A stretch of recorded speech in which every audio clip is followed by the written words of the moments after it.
Between myth and the dust of the trails, the Wild West shaped our imagination. From the 19th century to the early 20th, American expansion produced stories that today fuel movies and TV shows. There were cowboys, sheriffs, and outlaws, and also curiosities. A doctor who turned a gunman's skin into boots and a briefcase. A thief who left poems inside safes. Want to hear more? Subscribe and dive into 25 chilling stories that you've probably never heard before. Number 1. George Big Nose Parrott made a name for himself as an outlaw in the Wild West and ended his life in a way as strange as his career.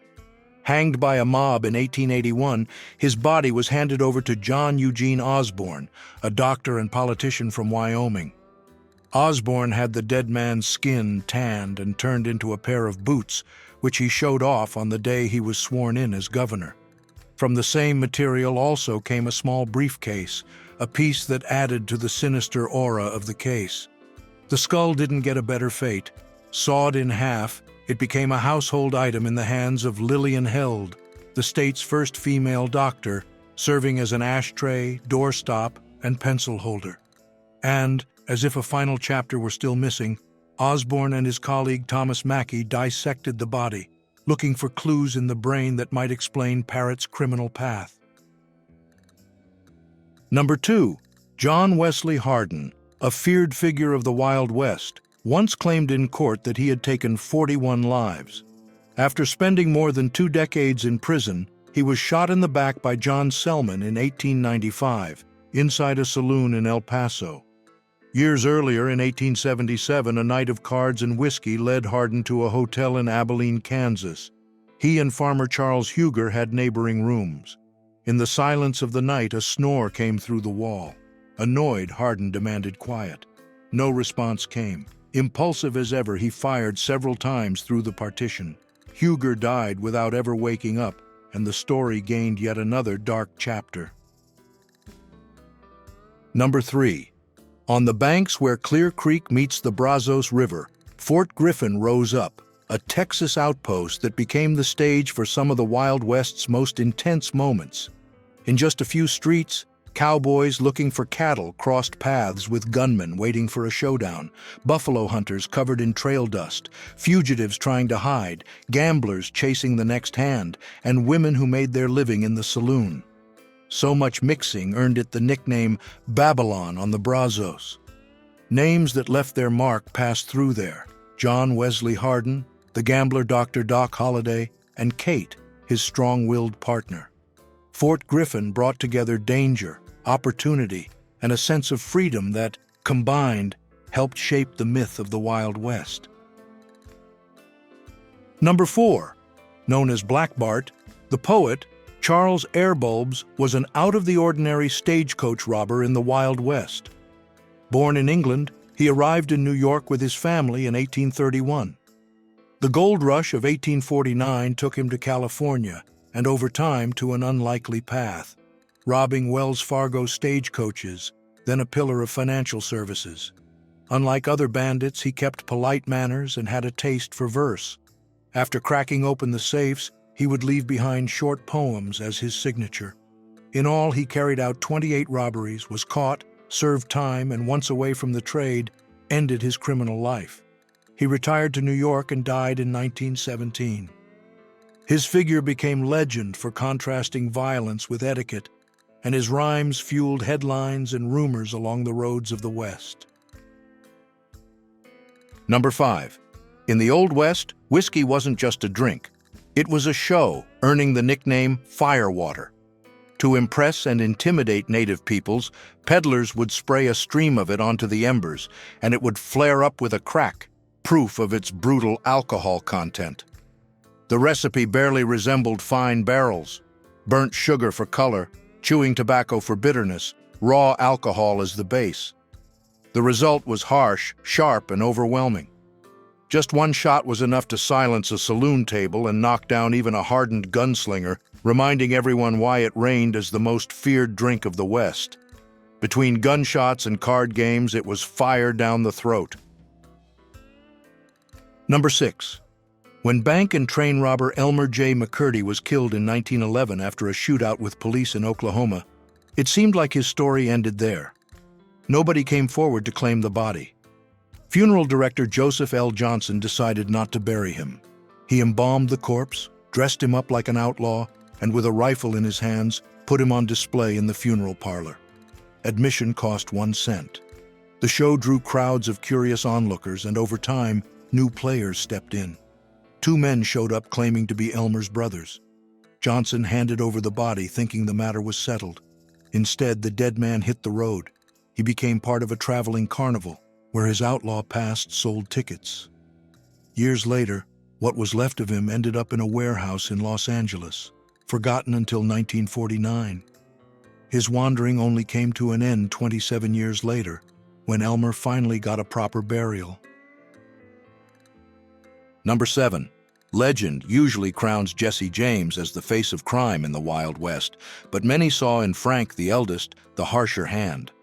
Together, leading the James Younger gang, they robbed banks and trains one after another, and each hit left a trail, employees and civilians killed.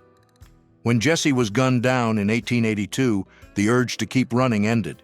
Frank went to the governor of Missouri and confessed in just a few words, "I lived in the saddle, never full peace." He faced the jury, was acquitted, and once his outlaw career was over, he worked for 3 decades until his death in 1915. Away from the spotlight, he took on different jobs and grew old in anonymity. Number 8. In the Old West, one man split opinions. James "Killer" Miller, known as Deacon Jim. Officially, the law held him responsible for 14 deaths. Accounts from the time, however, speak of as many as 50. Among the most famous suspicions is that he may have ambushed Pat Garrett, the man known for killing Billy the Kid. The tension between faith and violence shaped his image. Miller didn't drink, didn't smoke, and attended the Methodist Church, where he helped with ceremonies. Outside of it, he worked as a hired gun. His reputation for being untouchable grew when he survived 4 bullets to the chest, shielded by a steel plate hidden under his coat, a trick that gave him time to fire back. The thread of that life was cut in 1909.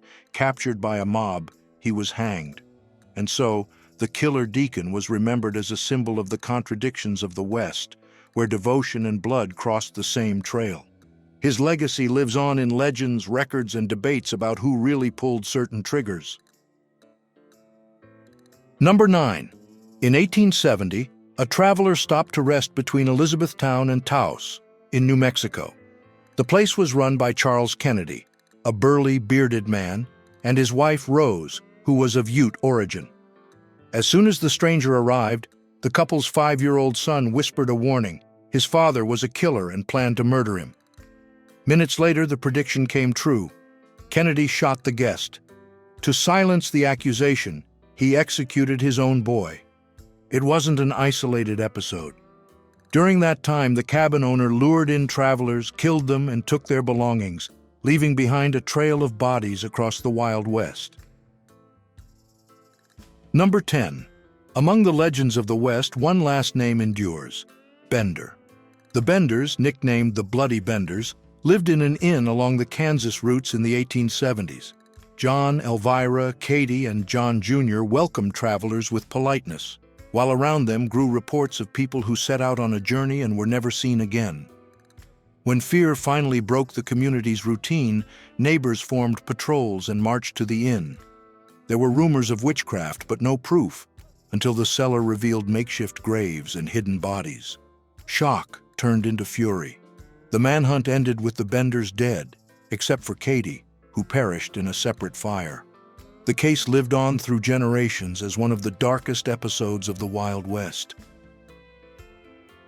Number 11. In the saloons of the Old West, anyone playing cards tried to keep the upper hand, back to the wall, eyes on the door, and alert to every unusual move. Sitting that way guaranteed seeing who came in and spotting danger before the first gesture. The rule wasn't vanity, it was life insurance. In 1876, in Deadwood, James Butler Hickok, the legendary Wild Bill, seemed to follow it as he sat facing the entrance of the Nutella and Mance Saloon. Even so, his watchfulness had a gap. Jack McCall, bent on revenge, slipped in through the back, walked up quietly, and fired point blank. The shot silenced the table and ended the path of one of the most feared names of the West. Number 12. They called Mary Catherine Harney Big Nose Kate because of her striking nose. Her journey, however, speaks louder. Born into a wealthy family, she lost her parents young and grew up in a foster home. Years later, already a widow, she moved to Texas, where she danced in saloons and sold her services to survive. There she crossed paths with Doc Holliday, a gunman and gambler who would later join Wyatt Earp in the OK Corral shootout. She became his lover and accomplice. In her boldest move, she set fire to a shed to draw the town's attention, leaving the jail unguarded. Holliday escaped in the chaos, and the long sentence that loomed was left behind. Her story reveals a woman who, between losses and frontiers, found in risk a way to keep going, even when the price seemed high. Number 13. In the Old West, the bandana wasn't just decoration. It went hand in hand with the hat, gun, and horse because it solved everyday problems. Dust rising on the trail? Just pull the cloth up over the nose to protect your face and lungs. Sun beating down on the neck? It became shade. Time to stir the pot at camp? It worked as a pot holder. In the cold, it covered the ears. There was also the less honorable use. A quick knot, a little adjustment, and the bandana became a mask, handy for cowboys and gunmen who preferred anonymity when robbing banks or stagecoaches. Small piece, big role. The bandana summed up the survival logic of that harsh world, where every object had to serve many purposes, and any move could mean the difference between failure and making it back home. On cattle drives, it stayed around the neck from sunrise to the campfire, the first thing pulled up over the face when the wind kicked up dust. More than an accessory, it was a partner. Number 14. In 1865, Alice Ivers arrived in the United States with her parents, leaving behind England and the boarding school where she had studied. Fate took her to Colorado, where saloons buzzed deep into the night. There, among the clinking of glasses and poker chips, she learned the tricks of the game. She started in Creede, in a house owned by Bob Ford, the same man who would later become famous for killing Jesse James. Cards suited her well, and the crowd grew with every table. With sharp eyes and easy talk, Alice confused her opponents and packed the house, earning the nickname Poker Alice. Her legend grew when, in a single night, she raked in $6,000, a fortune that echoed through the mountains. The shine, however, didn't last. By then the owner of a saloon, she got into a fight in 1910 and shot a soldier. She was arrested. And so the woman who once drew crowds to the West's poker tables saw her career end behind bars, leaving behind the memory of unforgettable games and a fate changed by one choice. Number 15. Captivated by the myth of the West after seeing Buffalo Bill's show, Canadian-born Pearl Hart made a decision at 17 to leave home and seek a life in Arizona. She wanted to escape the fate common to women of her generation. There she met Joe Wood. It didn't take long before they became partners in crime as well. In 1899, they robbed a stagecoach. The plan, however, fell apart. Trying to escape, they got lost in the desert and ended up arrested. The capture turned Pearl into a headline figure. She was the second woman ever to pull off such a robbery and the first to survive it. Sentenced, she spent little time behind bars, about 18 months. At the time, prisons had no structure for women, and she was pardoned. Her sentence was enough to cement the legend of a woman who defied both the law and the role expected of her in that era. Number 16. Riding more than 1,950 miles on horseback was the challenge of the Pony Express, a mission that still impresses today. About 160 years ago, this service carried letters and newspapers from end to end in just 10 days. Between 1860 and 1861, the route connected Missouri and Sacramento with strict discipline. Every 12 miles, a station swapped out the rider and the horse, keeping the pace without losing time. The system worked like a conveyor belt, pushing the mail forward day and night. Despite its efficiency, the venture lasted only 18 months. The backers racked up losses of $110,000, and the official postal service chose to stick with stagecoaches. The result was brief but remarkable, a chapter that showed how the urgency for messages could cross the country and pave the way for innovations to come. Linking the Midwest and the West, it proved that speed had value, even if the final balance sheet said otherwise. Number 17. It sounded exotic, but in 1856 it seemed practical. What if the United States Army crossed the deserts of the West and South with camels? Inspired by mounted units in Asia and Africa, the officers decided to give it a try. 66 animals were bought in the Middle East and brought to Camp Verde, Texas. At first, everything pointed to success. The camels endured long journeys, carried heavy loads, and crossed dry terrain without needing much water. Over time, however, living with them took its toll. The animals didn't respond well to orders, earned a reputation for grumbling and spitting, and annoyed those who had to handle them. The Civil War shifted priorities, and the project lost its supporters. Once the conflict ended, the unit was dissolved. Some were sold to circuses and merchants, others were turned loose in the countryside. And so ended, with little fanfare, the attempt to bring camels into the U.S. Army, a trial that once looked promising but remained just a historical curiosity. Number 18. Scalping as a war trophy became known among indigenous groups of the Southwest, like the Apaches, and served as proof of courage and skill in battle. As the frontier pushed forward, white settlers adopted the same practice, turning it into a tool of terror and control. The violence didn't stay in the distant past. During the American Civil War, leaders like William "Bloody Bill" Anderson encouraged brutal raids, where his Confederate guerrillas executed enemies and displayed the bodies as a message. In this way, a ritual of power crossed peoples and eras, leaving behind a trail of fear. Number 19. St. Elmo's fire appears when the air gets ionized under intense electric fields. On stormy nights, it shows up as a glow clinging to edges and points. On old ships, it would sprout from the masts, a silent flame many took as a good omen for the voyage. Far from the sea, the story was different. In the Old West, the same light sometimes crowned the horns of cattle and brushed the ears of horses. The herd shimmered, as if the prairie itself were breathing electricity. Just one flash was enough to hush conversations, stop laughter, and chill the courage of cowboys and outlaws.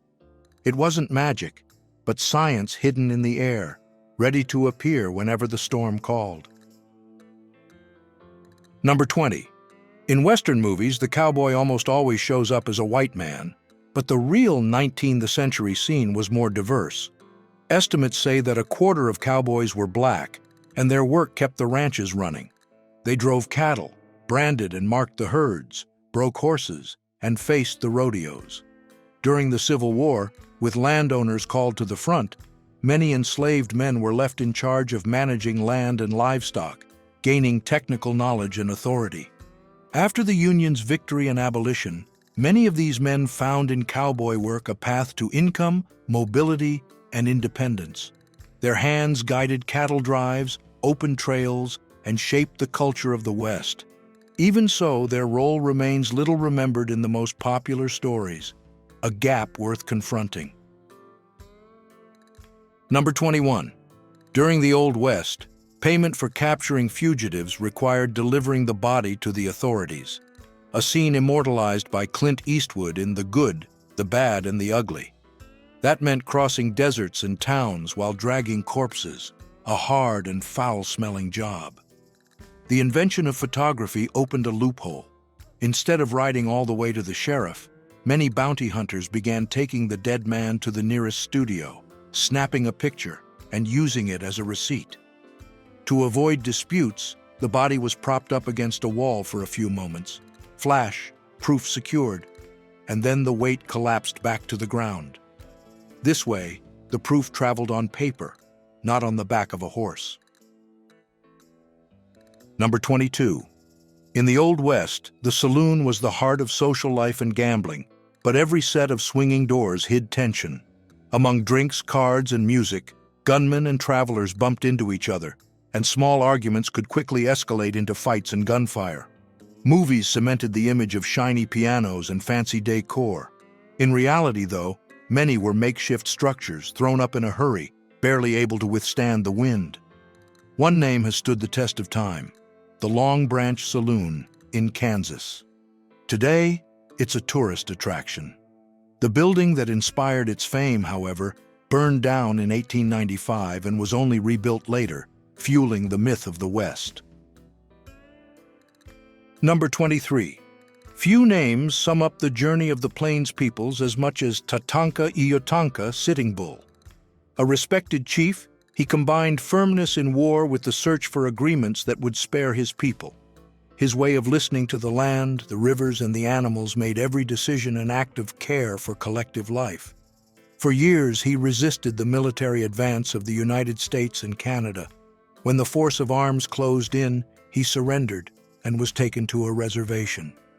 There, he agreed for a short time to join Buffalo Bill's show. He rode the way his ancestors had, traveled through cities in North America and Europe, and saw up close the public's curiosity. The experience, however, exposed a conflict. The show paid, but demanded a role that denied his vision. He chose to leave and keep, as his last territory, his dignity. Number 24.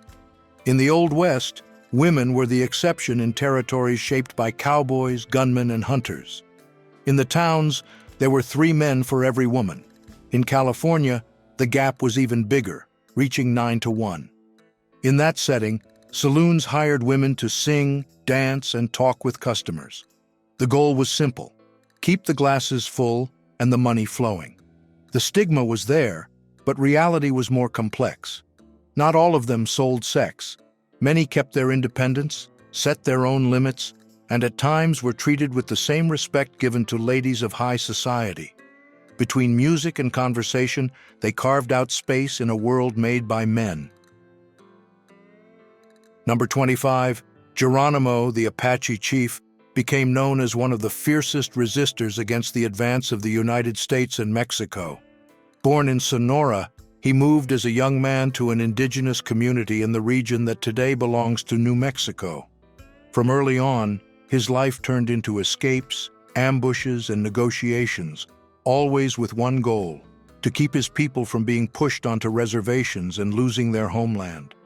Between retreats and small victories, he fought Mexican and American troops until he realized the invaders' strength was greater.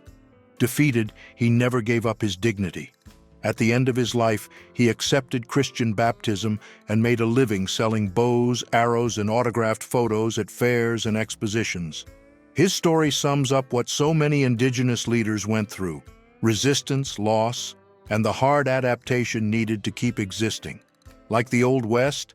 Tell us in the comments what your favorite Western is. Have you ever seen a show? Hit like, share, and subscribe to the channel.